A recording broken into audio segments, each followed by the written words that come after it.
the Thomas Cook Canada head offices in Toronto with Jay Stutz, animal curator at Busch Gardens in Tampa. And we've got a whole selection of animals. There's going to be a meet and greet with the staff as well, because we're all getting geared up for selling Florida this coming winter. Jay, tell us a bit about who have you got We here? brought a lot of animals, so we'll get right to it. This is a three-banded armadillo. You want to hold them? Just hold them right like that. The interesting thing about these animals is a lot of people think of armadillos as all of them can curl up in a ball, but this is the only species of armadillo that can actually completely curl up in a ball.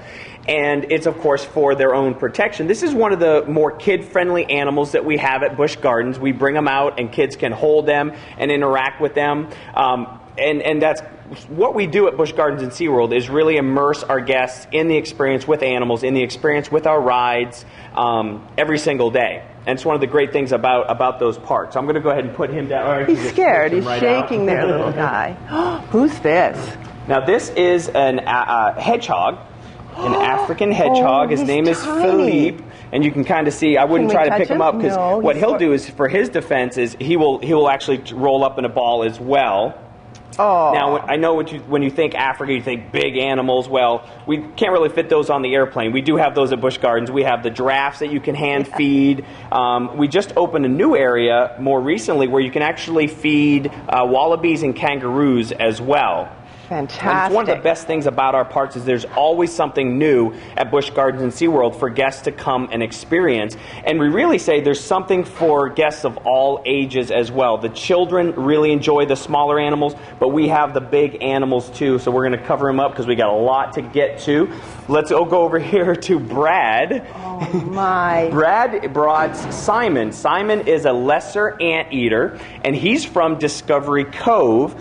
Discovery Cove is also an interactive park dropped right in the middle of Central Florida, and Simon is one of the many animals that you would be able to interact with there. If you want to feed Simon, absolutely. Here you go. Take this, hold it in your left hand, hold it nice and tight, hold it right out in front of him, and he will show you his most unique feature. Oh, look at him. That is a long, sticky tongue that they would use to extract the ants or the termites that they would eat. And it can reach a length of up to 12 inches when they're full grown. Wow. Because they don't have teeth, so they really need that tongue to extract those ants. Now, as I said, Simon is out with the guests, meeting guests, but also at Discovery Cove, guests have a chance to swim with dolphins, they have a chance to snorkel with tropical fish, and even hand feed birds. It is a white, sandy, tropical resort, like I said, dropped right in the middle of Central Florida. It's unbelievable. And it's an experience that you can't get anywhere else in the world. We offer one-of-a-kind experiences to our guests that visit Busch Gardens, SeaWorld, and Discovery Cove.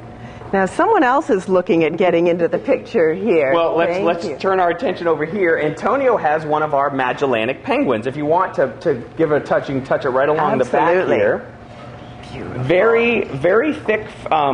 They have a lot of feathers. Tiny feathers. Yeah, a lot of small feathers. They actually have about 70 to 100 in 1 square inch, and that's kind of how they stay warm in the colder temperatures. But believe it or not, this is a temperate climate penguin, so they're actually used to warm weather. But believe me, they love coming to Canada. They really do like the weather up here. Don't get me wrong. Antonio opens the windows to his apartment here and lets the cool air in. But we want you guys to come to Florida. We want you guys to visit the warm weather in Florida and come and see us. We like to say that a trip to Central Florida is not complete without a visit to Busch Gardens and SeaWorld. Yeah. And so we want to kind of help people get to our parks, Busch Gardens and SeaWorld down there. If guests visit the penguin exhibit, we crank the temperature down. They feel like they're in Antarctica, so it makes the Canadians feel at home. But take one of our signature attractions, Manta, which is a roller coaster over at SeaWorld. And it's more than a roller coaster. It's more than an aquarium. It's completely immersive. It is a mega attraction. What you do is you walk through an aquarium and you have rays and underwater life swimming all around you. And then you get on a roller coaster. They pivot you forward and you feel what it feels like to be a manta ray flying through the water. So, fabulous. But it's on a roller coaster. So we have one more animal. Speaking of mega attraction, we're going to bring over a pixie frog. And this is one of the largest frogs in the world. This one in particular, if you hold it and then put your thumbs just right over it gently, and just kind of hold it right there. Wow. One of the largest frogs in the world. They can grow as large as a dinner plate, about that big when they're full grown. You're kidding. This one's a young one. And what they do is they will puff up if they're startled by a predator, and they are ambush predators. They will kind of sit, wait for insects and small mice and rodents to come by, and then they will attack. Oh, he is gorgeous. He's a wonderful animal. Very nice. And we offer a lot of different experiences, adventures, up-close experiences with our animals. And then, of course, if you like your roller coasters and your shows, we have world-class thrill rides and amazing shows at Busch Gardens and SeaWorld. Well, all Canadians love to get down to Florida in the wintertime, so come and see us. How you doing? How's it feel? I think he's great. And if people want to find out more about our animals and more fun facts about the animals we brought here, they can visit buschgardens.com or SeaWorld.com, and they can also get an idea of some of the new things that are happening at our parks every day. Thanks so much, Jay. It's You're always welcome. so much fun to have It's a visit with the animals. It's a pleasure to be able to introduce you to some of our animals.